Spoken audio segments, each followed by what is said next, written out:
Bueno, vuelvo a presentarme, ¿sí? Mi nombre es Rufina Andrea Altamirano, yo soy psicopedagoga. Hace 5 años estoy ejerciendo en esta profesión en la escuela secundaria, en la escuela Mariano Ferreira. Estoy esperando ya la aprobación de mi tesis en la licenciatura, que bueno, por cuestiones de esta pandemia, la cuarentena, digamos, se fue, digamos, alargando el proceso que es más protocolar, digamos. Me acompaña Silvia Esquivel, profesora de psicología, que hoy la había presentado en el grupo. Ella es compañera de trabajo, colega. Con ella intervenimos de manera conjunta, porque ella desde su disciplina aporta muchísimo en cuanto a las intervenciones que solemos hacer en la escuela. Así que bueno, Silvia, te dejo para que te presentes y le cuentes un poquito. Ahí está Nancy. No, bueno, es Gisela Qué lástima, se escucha muy Marrones. mal. Bueno, sí.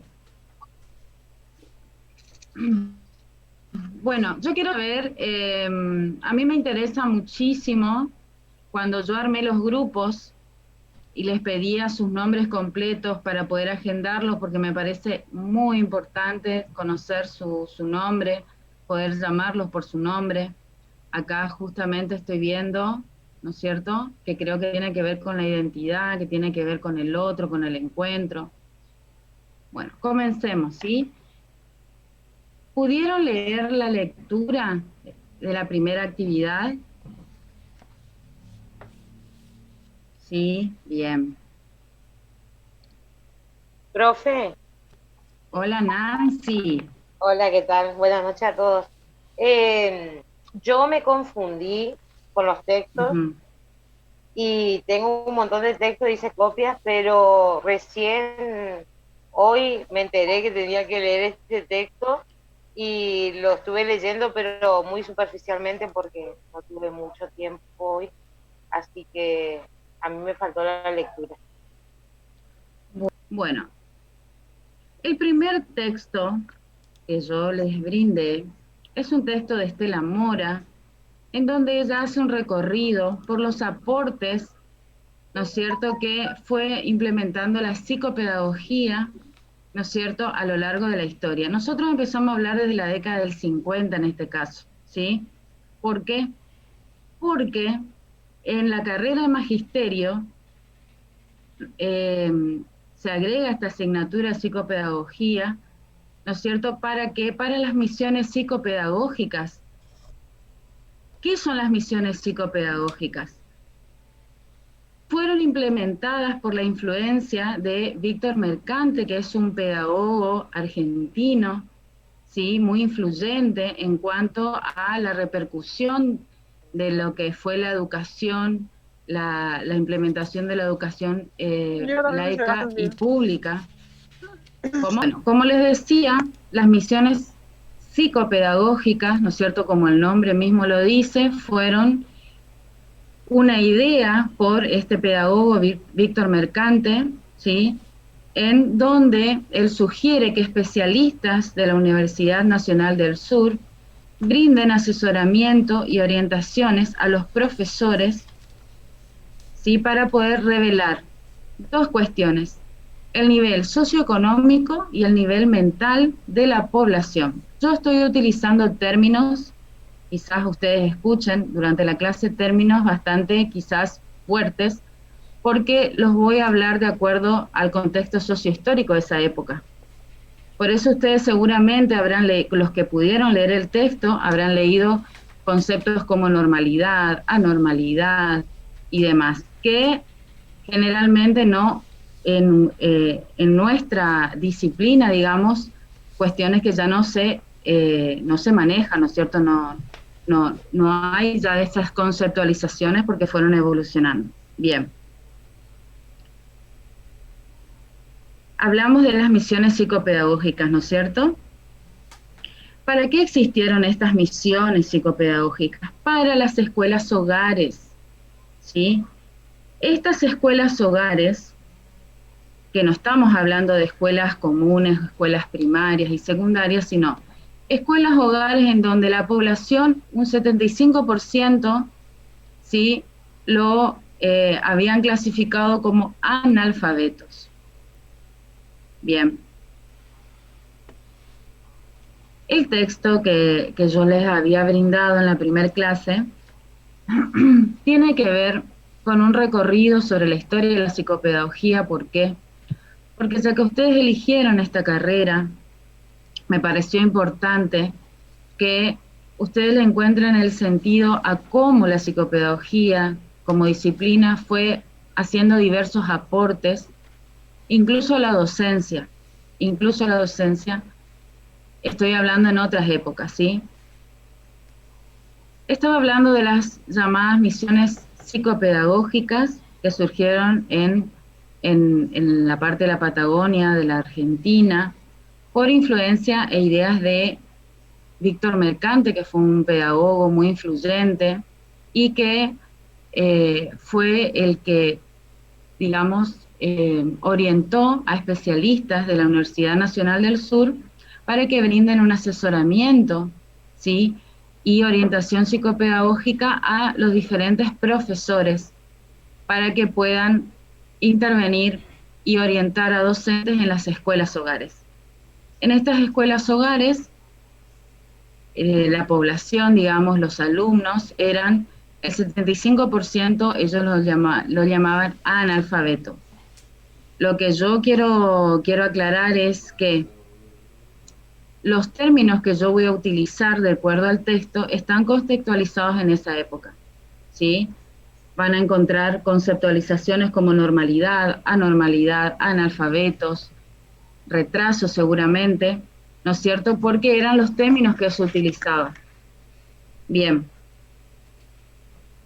En las escuelas hogares, ¿no es cierto?, los docentes tenían una formación con unas disciplinas bastante importantes, materias importantes como psicopedagogía, psicometría, psicología clínica, y a partir de allí es donde se crean los gabinetes psicomédicos pedagógicos. Esto es importante porque ellos tenían una visión psicométrica, si se quiere, hacia los alumnos, ¿sí? No se tenía en cuenta otras cuestiones, como el área social, el área emotiva, el área emocional y demás. No se lo miraba al alumno como una manera integral, ¿sí?, de una visión integral. Y por eso es importante, ¿sí?, cuando yo, por ejemplo, les hago en una de las preguntas, en una de las consignas, yo les pregunto si ustedes se sienten identificados, si se sintieron identificados en algún momento como estudiantes, como docentes, a la mirada que se le tiene al alumno, ¿sí? ¿O qué dificultades ustedes creen que tenía la enseñanza en ese periodo, en ese tiempo, para tener que llegar, ¿no es cierto?, a recurrir a las mediciones psicométricas? Cuando yo hablo de mediciones psicométricas, ¿a qué me refiero? A test, que lo vamos a ver en práctica, ¿sí?, en donde tenía que ver todo con unas cuestiones test de inteligencia y de intelectualidad. Entonces, el alumno, el niño, era capaz de acuerdo a una medición numeral, ¿sí? La psicopedagogía con el tiempo fue cambiando esta mirada, ¿sí?, en conjunto, en equipo, con aportes de otras disciplinas, y desde ahí es donde se empezó a hablar verdaderamente o pensar verdaderamente en lo que es la inclusión y la integración en los alumnos. ¿Alguna duda hasta acá? ¿Alguna pregunta? Bien, seguimos. De los aquí presentes, ¿alguien pudo leer el texto? ¿Alcanzó a leer el texto? Nancy me dijo que ella no pudo. ¿Hay alguna otra persona que pudo leer, que tiene alguna duda? yo alcancé a ver los videos, que creo que eso es lo que está usted comentando al principio, ¿no es cierto? O leí la parte de que usted está hablando, o están en el video que mandó. Ajá, no, yo no envié en video, yo lo que envié fue un PowerPoint de la reseña histórica y un texto. Claro, bueno, yo Sí, quizás miré el el PowerPoint, Power, sí, sí, eso. sí, hasta Eh, los años 70 y ahí quedé con Faín, creo que ahora más. sí, Yo leí los conceptos, profe. Están claritos, me gustan Y están los claros. conceptos que tiene el material. Yo miré el Power buenísimo. también y está perfecto porque habla especialmente de de los avances que tuvo la psicopedagogía, las misiones que tiene el psicopedagogo, la creación del gabinete, como recién lo decía, después los abordajes Sí, que tuvieron más adelante cuando hablaba de la subjetividad, la influencia del psicoanálisis, eso está muy bueno.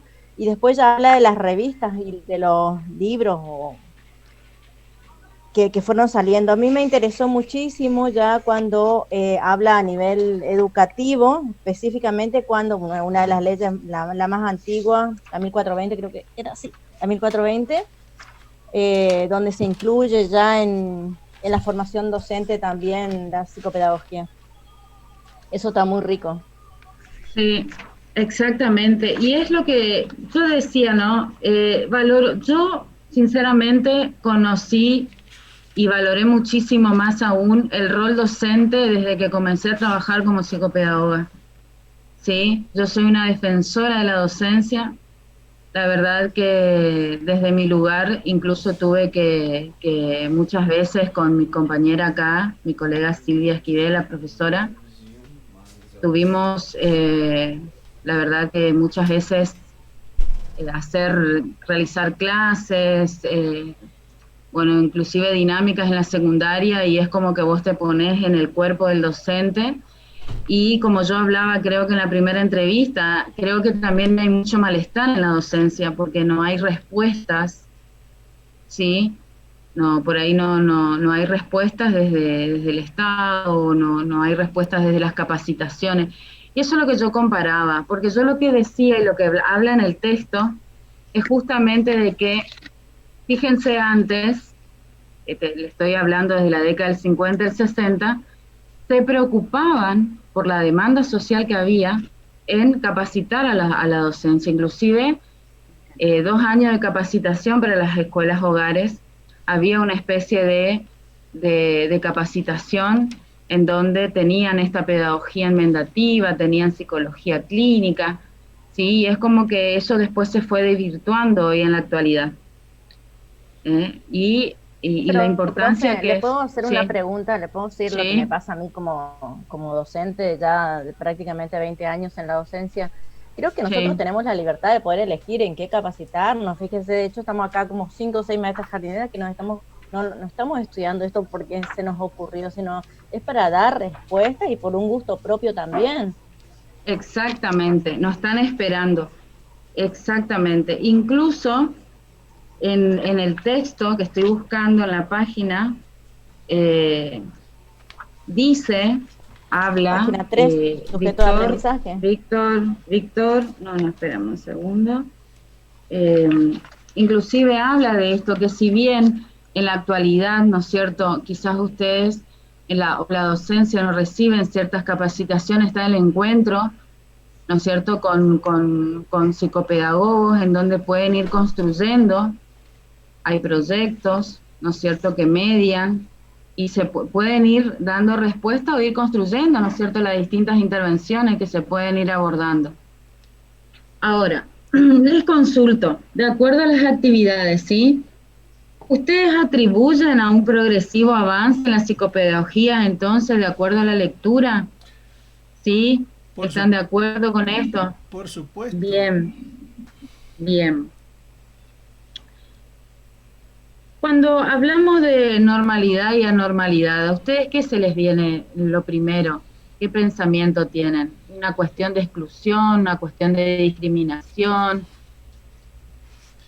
A mí me parece que primero tendríamos que ver el concepto de El normalidad concepto.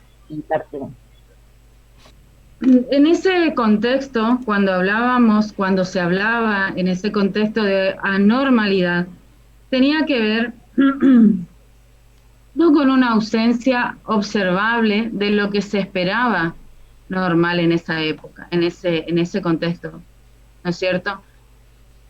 Eh, cuando se hablaba, por ejemplo, se observaba que un niño no se podía quedar quieto, que lo que era en ese contexto histórico el portarse bien, el portarse mal, cuando no era lo esperable, ¿no es cierto?, para el profesor o el docente, ya no era un niño o un alumno normal, porque no estaba dentro de los parámetros de lo que ellos consideraban, ¿sí? Un niño normal. Entonces, estos niños generalmente eran sujetos a estas pruebas y a estos test psicométricos, ¿sí? En donde no había una previa preparación, una evaluación del niño, sino que simplemente se lo sometía. Incluso en un determinado contexto se hablaba de los laboratorios experimentales, ¿sí? Asimismo, hablaban de unos laboratorios experimentales en donde ellos estaban sujetos a este tipo de pruebas. Si no cumplían con los requerimientos, ¿no es cierto?, de los niveles psicométricos, eran considerados anormales. Por eso, yo pido que investiguen estas conceptualizaciones, que después yo les voy a dar la bibliografía para que ustedes los puedan buscar, y a grandes rasgos los podamos trabajar, ¿sí?, en la próxima clase. ¿Por qué? Porque estos conceptos los vamos a ver mucho en práctica. Lo vamos a ver mucho en práctica cuando en el eje 2 hablemos de las cuestiones que tengan que ver con los diferentes tipos de trastornos, ¿sí? Bien. Después, quisiera tocar el tema a través de una pequeña reflexión que había hecho en el texto, en donde pregunto si es posible encontrar hoy, en la actualidad, ciertos escenarios, ¿no es cierto?, pero con otros ropajes en lo que se hablaba en ese tiempo. Como ustedes como docentes o como padres, ustedes si pueden tener tuvieron una experiencia de acuerdo a eso. Sí, profesora, constantemente tenemos los mismos escenarios disfrazados. Esto, por ejemplo, que vimos más adelante, donde hablan de los indígenas, de los niños indígenas que no son aptos, eso era bien de Sarmiento y todavía aún siguen siendo chicos excluidos de nuestro sistema educativo en todos los niveles. Los niños pobres, los niños que van un poquito mal alimentados, que tienen un proceso de evolución diferente al resto. Nosotros, bueno, yo como directora de un jardín tengo muchos niños que son excluidos de otros jardines y vienen con prontuarios, no con legajos de nivel inicial, donde la directora, y es doloroso decir esto, porque yo soy maestra de nivel inicial también, sí, habla con los pediatras, se mete en su vida personal y quiere dominar la vida y el proceso educativo sin respetar a los derechos de ese sujeto. Eso pasa constantemente en la actualidad, duele muchísimo. Incluso en las escuelas religiosas también eso no queda fuera, son excluyentes. Bien. Y hay algo que quiero, usted trabaja, me dice, en un jardín. Te cuento sí. También el texto, ¿no es cierto?, habla de esto de que tenían en cuenta tenían en cuenta las etapas evolutivas, que también eso es lo esperable, ¿no? Porque nosotros tenemos como base o desde un marco teórico, nosotros tenemos, bueno, de acuerdo a la etapa evolutiva, un niño del 1 a 3 años tendría que hacer esto, esto y esto, tendría que tener esto o no, ¿sí? ¿Qué pasa? ¿Qué pasa cuando ese niño no se ajusta a esas etapas evolutivas que nosotros como educadores venimos estudiando y leyendo? ¿Sí? Ahí vienen las Entonces ahí etiquetas, las famosas etiquetas. exactamente, exactamente. Creo yo que hay mucho, si uno quiere, si bien se ha avanzado, ¿no es cierto?, en muchas cuestiones, de todos estos hechos históricos hasta hoy la actualidad, creo que aún queda mucho, ¿no es cierto?, por, por cambiar, por transformar desde la construcción, qué es lo que se les pide, qué es lo que se le pide a este niño, ¿sí? Se habla mucho de los procesos de aprendizaje y de los tiempos de aprendizaje, pero es como que uno ya espera que al año te tiene que... Camine, hable de tal manera a los 3 meses, al año y medio tiene que correr, a los 2 andar en bicicleta, a los 4 tiene que aprender a leer, pero también es un apuro por ahí de los mismos padres, una ansiedad. Quieren nosotras nos exigen, las señas pueden decir que cuando estamos en sala de 5 quieren que los niños aprendan a leer, a sumar, a restar y a multiplicar. Cuando esos procesos los va a ir adquiriendo más adelante. Hay niños que sí lo pueden hacer perfectamente, pero hay que ver también si no están siendo apurados. Exactamente. Profe, yo quería contar un ejemplo que me pasó en la escuela. Sí, ¿Puedo? sí, por favor, Flavia. Ahí desactivo el Bueno, micrófono. sí. Más que nada me pasó en la escuela primaria que yo trabajo. Yo una mamá con un niño de 7 años que fue a hacer entrevista en varias escuelas y no lo aceptaron. Porque lee muy lento, porque no se queda quieto, porque escribe raro con las letras para abajo. Y la misma mamá me cuenta que las profes le dijeron que lleve a un psicólogo, a un especialista porque tiene una discapacidad. Vos te das cuenta que hay docentes que etiquetan al alumno sin saber por qué. Esta alumna de primaria escribe y lee perfectamente, nada más que tiene un ritmo diferente al resto. Las más escuelas a veces son a que corren los chicos pensando que tienen capacidad. Es el tema de la mayoría.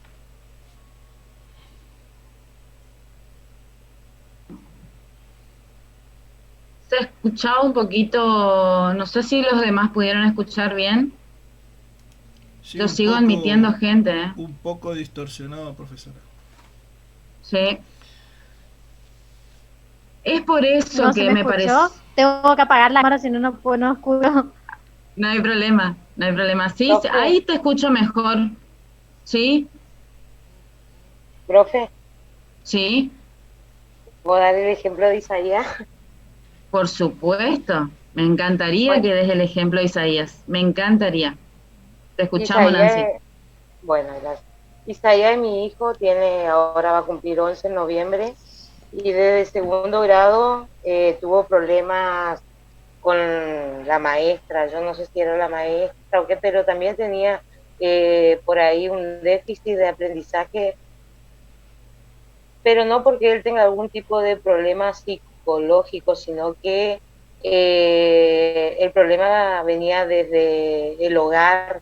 Lo teníamos muy mimado, muy chiquito, muy bebé, un montón de cosas. Por ahí nosotros como padres lo retraemos a los chicos y eso influye mucho también en el aprendizaje de ellos, pero bueno, Isaías desde segundo grado que va con psicopedagoga hasta cuarto grado, hoy está en quinto y dentro de todo avanzó y avanzó muchísimo y dentro del hogar tuvimos que hacer una serie de cambios y ahí nos damos cuenta, yo me di cuenta,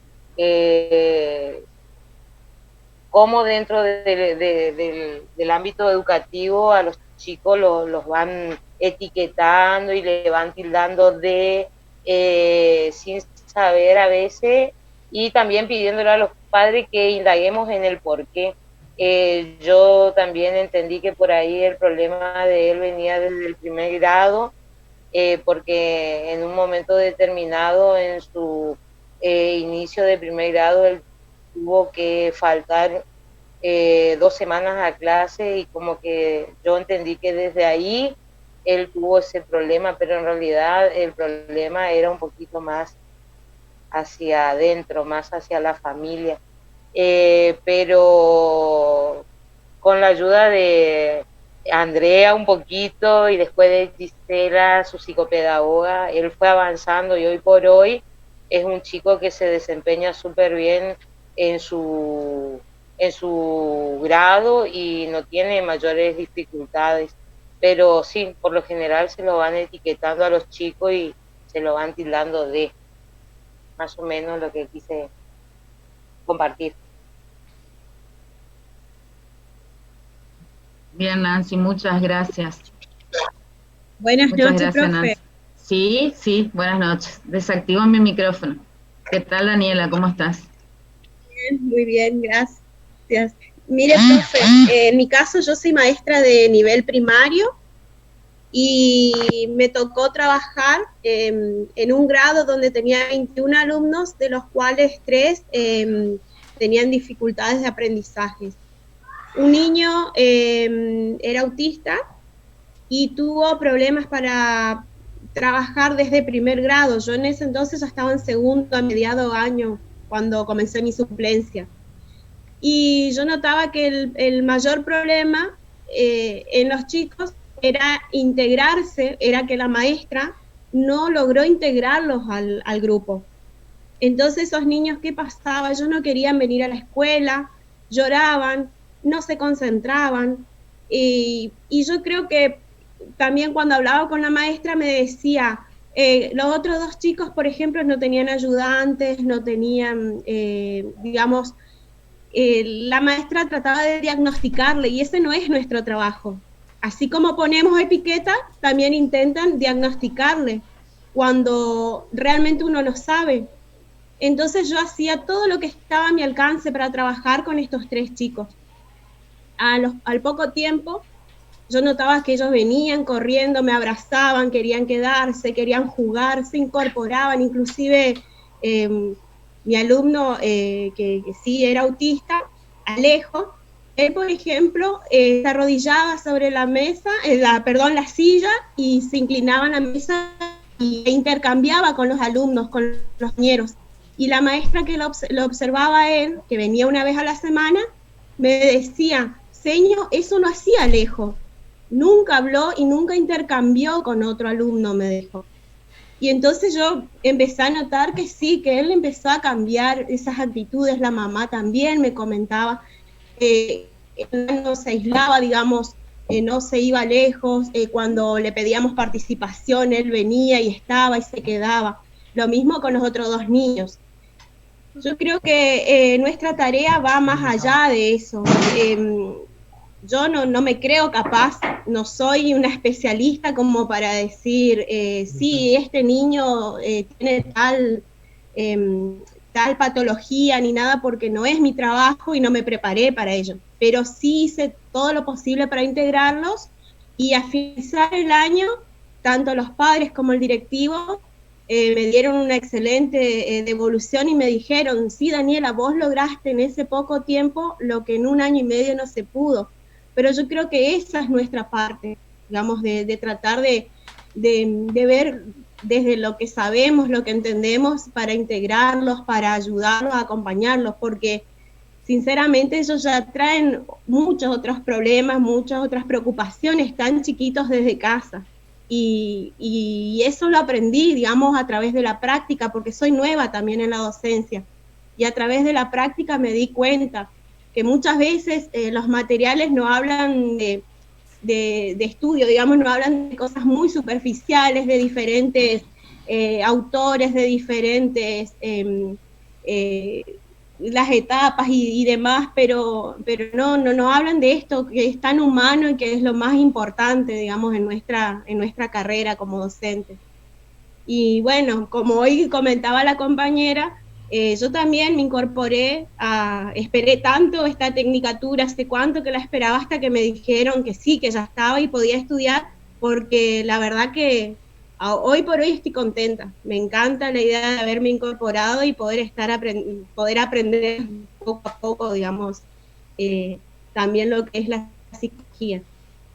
Eso nada más, profe, un gusto. Por ahí para Profe, darnos también otra vez, un hermoso tirón de oreja que los docentes hacemos es pedirle ayuda como a Nancy, por ejemplo, decirle qué está pasando en tu casa, cuando a veces los papás no tienen las herramientas para darse cuenta. Esas son fallas que tenemos nosotros los docentes y qué lindo y qué alegre que me pongo que podemos compartir eso acá en este espacio. profe Mil, ¿Sí? Respecto a lo que, a lo que acá decías, Flavia Vallejos, dice ella, en algunos casos esos diagnósticos son reales, pero es función de otro profesional emitir ese diagnóstico. Los docentes no diagnosticamos, se trabaja en equipo. Bien. A esto yo quería llegar porque lo que la compañera acá, ¿no es cierto?, aporta, tiene que ver mucho con el texto, gente que ustedes leyeron.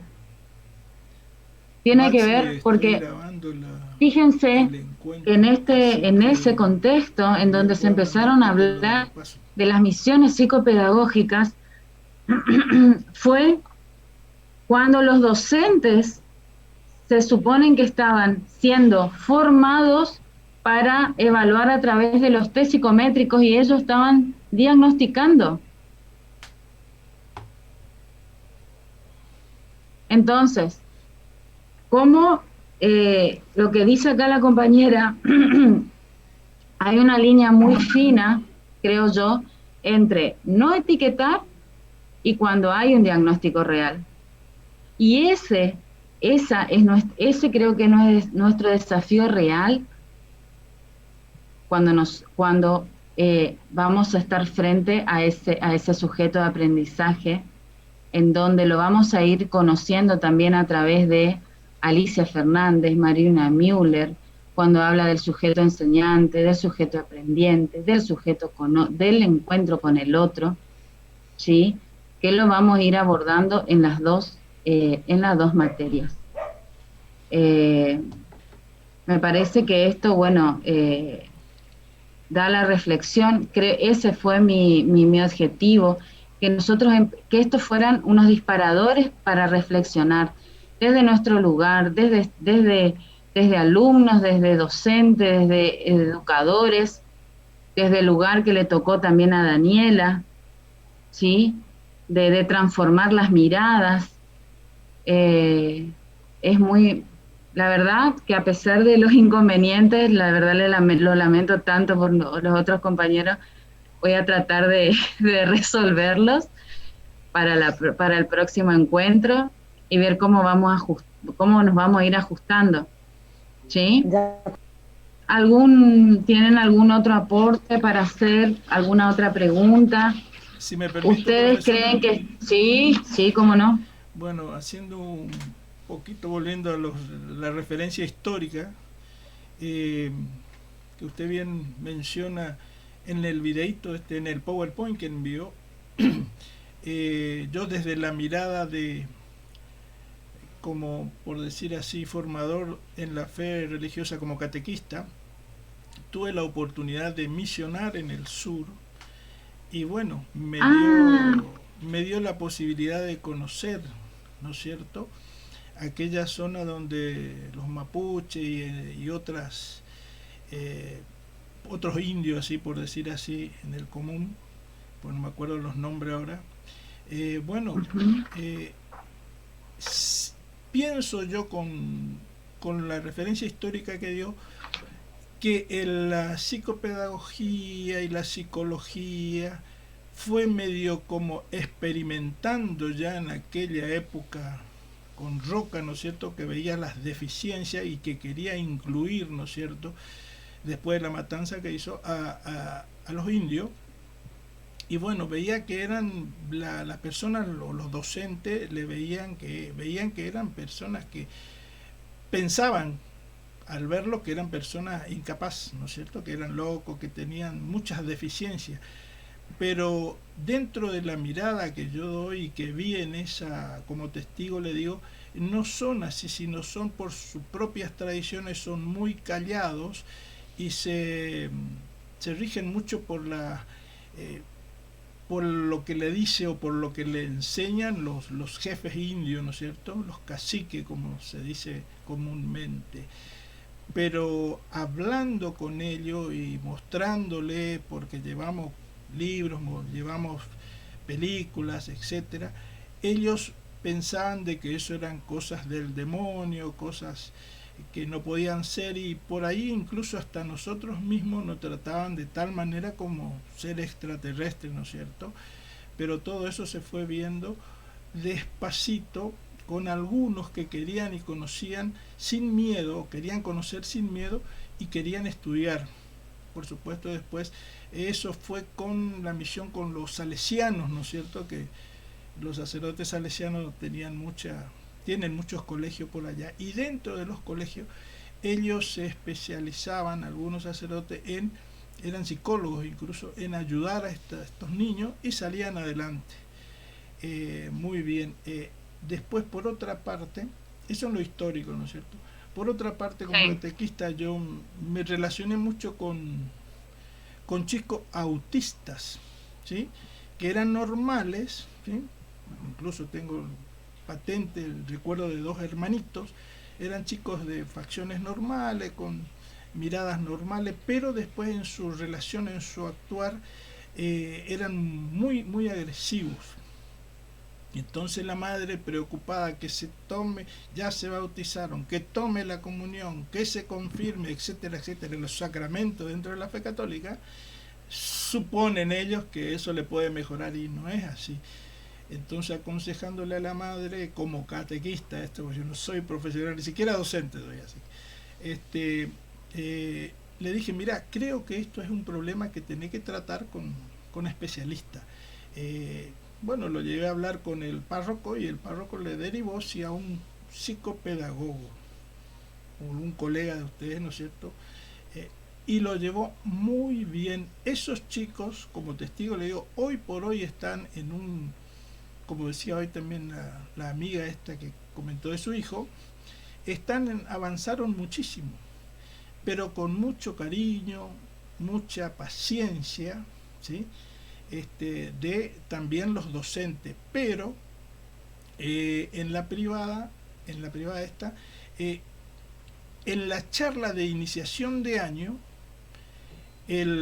por decir así, el director hizo referencia a cierta cantidad de personas, de niños con discapacidades, que van a compartir con los demás niños, y pedían a los papás que ayuden, ¿no es cierto?, a que sus hijos no le hagan el famoso bullying, ¿no es cierto?, porque ahí es lo que decía hoy la amiga, que le hicieron al hijo, ¿no es cierto?, le discriminaban, prácticamente lo dejaban de lado. Y hoy por hoy esos chicos son excelentes, andan bien. O sea que, para cerrar, la psicopedagogía, que es lo que me atrapó a mí, porque no pude terminar otras carreras, y hoy, como entrando en mi edad de jubilación, me invitaron a este sueño por ahí para cumplirlo, y bueno, de ayudar, ¿no es cierto? Creo que la psicopedagogía está recién en pañales, tenemos muchísimo que hacer, a pesar de que se está haciendo muchísimo, pero yo veo acá, qué sé yo, Lorena, que me dice por ahí que les reté, pero no, pero veo que las ganas que pone, la fuerza que pone, y las ganas de seguir aprendiendo, ¿no es cierto?, en esto que es hermoso de ayudar, incluso con el aprendizaje. Ojalá hubiera sido docente, pero bueno, cosas de la vida y de trabajar, no lo pude, pero en esto puede ser que ayude en alguna oportunidad, si el tiempo y la vida me dan. Pero es precioso, y está en pañales la psicopedagogía, y hay que pelear, pero con la palabra, como es lo que nos están enseñando, ¿no es cierto? Y tener paciencia, y no dejar de pelear. Fíjense que la ley esta que nos dio usted en el apunte es viejísima, pero no le dan artículo, ni piensan. Por ahí también se tiene mucho roce, que creo que el psicopedagogo con el psicólogo, esto me están queriendo venir a enseñar a mí. Y hablando de filosofía con Ilse por ahí, bueno, resulta que todo es rama de una rama de otra rama, y nosotros somos, por lo menos a lo que estoy viendo ahora, medio que seremos como el último orejón del tarro, Pero bueno, ahí estamos y vamos a tener que poner Sí. mucha pila. Gracias, profesora, gracias, amigo. Ah, por favor, Agustín, gracias a vos por este recorrido también que nos hiciste, tu experiencia, la verdad que es muy grato. Y bueno, ya que le nombraste al profe Ilse, me imagino sus aportes también con la filosofía. Bien, acá eh, dice la verdad, antes de cerrar, sería lindo que todos puedan decir por qué eligieron la carrera, dice la profe Silvia. No sé si quieren, aunque en el foro algunos ya me lo habían dicho. En el foro ya me lo habían dicho. Tendríamos después nomás que buscar un denominador común que creo que es el que nos va a unir a todos. Yo voy a hablar siempre en plural, ¿eh? Como dice acá el compañero Agustín, está todavía en pañales, creo que se sigue construyendo. Creo que retroactivo, nos va a retroalimentar desde ambos lugares. Bueno, las actividades, ¿se animan a hacerlas y entregarlas? Las consignas, ¿sí? Sí, con un poquito de tiempo sí vamos a poder cumplir, porque resulta que todos los profes nos están pidiendo consigna y consigna. Todos estén pidiendo actividades. Sí, sí, Sí, bueno. sí, me imagino. Por mi Me lado, imagino. Yo por eso, sí. sí, yo por eso les quiero aclarar. Yo quería que este espacio sea más reflexivo, sea adentro, ¿no es cierto? Que nosotros podamos, que se generen emociones también a partir del texto. Por eso yo quería que lo puedan ver y que después podamos socializar, ¿sí? Que nos haga, que se genere algo. Después vamos a tiempo, obviamente, para las conceptualizaciones, para las teorías y demás, que también van a ser, obviamente, son necesarias, pero me parece que es importante también que despierte algún tipo de emoción el recorrido por la psicopedagogía, los aportes, y ir pensando y construyendo también lo que hay que cambiar, lo que hay que transformar, ¿sí? Así que bueno, Profe, por ahí puedo algo, yo ¿sí? aportar en las clases venideras, sin aclarar nombre, ni quién es él o la niña, y poderle leer los fragmentos de algunos legajos de niños que llegan al jardín, que duelen muchísimo, duelen como ser humano, más allá de docente, de mamá, porque soy mamá también, la manera en la que se le trata a los niños. Me encantaría, Lorena, me encantaría generar un espacio desde la cátedra de práctica profesionalizante. Me parece que esos aportes van a ser muy, muy ricos y constructivos para todos. Así que tendríamos nomás que organizar bien y incluso poder asignar un espacio exclusivamente también para eso, ¿sí? Y poder verlo con las unidades. Entonces, yo, como les reitero, yo no estoy apurada para la respuesta de las consignas. Me interesa más que lo hayan entendido, que lo hayan profundizado. Quiero que sepan que me pueden enviar sus dudas de manera también privada. Yo, ¿qué es lo que hago? Yo, para poder encuadrarnos, ¿sí? Y para poder regular las cuestiones estas de las dudas y las preguntas que a usted le pueden llegar a surgir, yo habilité los grupos de WhatsApp de 9 a 2, martes y jueves, pero también porque he recibido mensajes de otras compañeras en donde me decían que o sea, por ahí todo el tiempo tienen muchos grupos y demás, entonces, bueno, es como que quise encuadrar los encuentros en ese sentido, por eso de 9 a 2. De igual manera puedo responder mensajes en otros horarios, así que bueno, yo ahora lo que voy a hacer, voy a subir a la plataforma la próxima lectura, que va a ser de Marina Müller, así que vamos a empezar con todo, ¿sí? Tranqui, a mí no me interesa que ustedes lean 3 capítulos y me respondan las consignas, no. Me interesa que nos leamos conjuntamente junto con las autoras, quiero que sea algo, como yo les dije, reflexivo ante todo, ¿sí? Y que podamos, desde la experiencia de cada uno, podamos ir, ¿no es cierto?, leyendo también las teorías. No sé si se entiende. Bien. Bueno, terminamos la clase interactiva, ¿sí? Yo lo que voy a hacer ahora es, les voy a subir en la plataforma para cerrar recuperar el pasado, para pensar la psicopedagogía Estela Mos hoy. Y voy a seguir en línea, voy a responder los mensajes de esta compañera. Tengo muchos mensajes para responder, hay mucho malestar, así que bueno, vamos a ver cómo podemos resolver esto para el jueves. ¿Sí? Correcto. Fue un placer